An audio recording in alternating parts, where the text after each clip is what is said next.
first boot up a game such as Ogre, I don't think anything could prepare you for what you're about to experience. At face value, it looks like a straightforward beat 'em up with adorable anime characters. However, like developers Mage's Phantom Breaker, which shares similar systems, Ogre's characters carry this adventure on their backs, and you're going to want to play for their antics. じゃあどうすんの？完成物。それなら私が一肌脱いでレーティング上がるから引っ込んでて。Ogre's story is an experience through quick and witty dialogue shared between the three main characters, Ran, Hana, and Yumi, along with their cat, Iroha, who happens to be the reincarnation of a powerful ogre, with the three girls being descendants.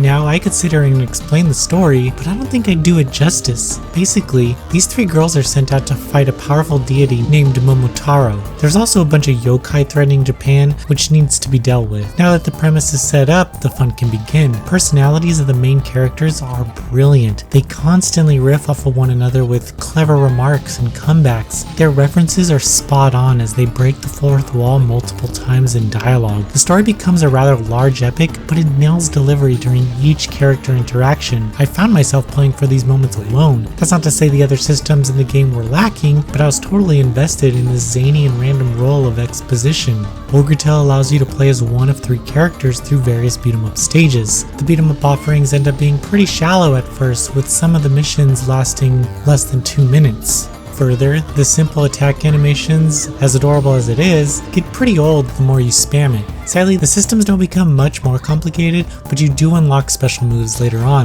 The overall control within the game is a bit hit or miss. When using a controller, sometimes button presses felt unresponsive, which mostly stems from the run action that seems to keep going when you stopped running. Direction and stance do play a role in your attack animation, but it does take some time to understand how to execute a specific combo you want. Ogre begs you to replay missions as many times as you can to unlock more abilities and further customize your characters. To help with this, some submissions simply have you find an item or beat several yokai. These are simple in concept, but if you're trying to unlock skills, you'll appreciate the repetitive structure of these extra missions. Main missions do have some variety outside of running in one direction and fighting everything. Also, explorations within the levels can lead to mini bosses and tougher enemies, which rewards with more substantial items. It happens to break up the repetition of simple button mashing and attack for the entirety of a mission. Each character plays a little differently and is tied to their own experience level. Completing missions rewards with XP along with new weapons and talismans. The customization is pretty impressive here as players can equip talismans to personalize their weapons and passive abilities. There's a large variety of items to collect too, so I was trying to figure out the best equipment combinations. One thing that I felt slowed things down is the fighting itself. Sometimes enemies just wouldn't spawn or would chill above the screen. This ends up bringing the game to a halt multiple times since you have to clear each section before you can move on. Also, you can't progress unless you collect all the items on a screen, which I felt is a bit overkill.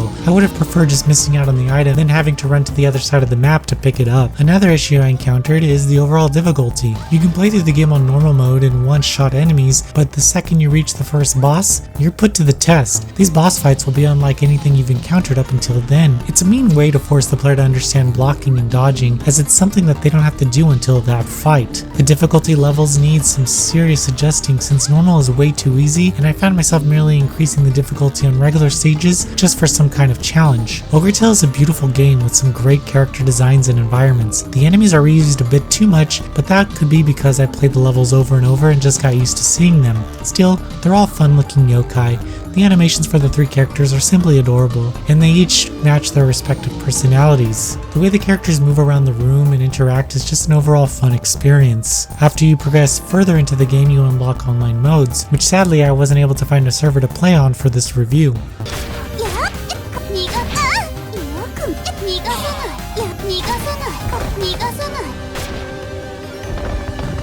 Ogre is more than just a standard everyday beat-em-up, as it has some of the best character writing in the genre. It's a game that you can take at your own pace and will consistently provide you with new items and upgrades after each mission. The game could use some difficulty balancing and additional controller support, but nothing really takes away from the overall fun experience. The saddest part is when it's over, you're left wishing you can hang out with these characters just a little bit longer.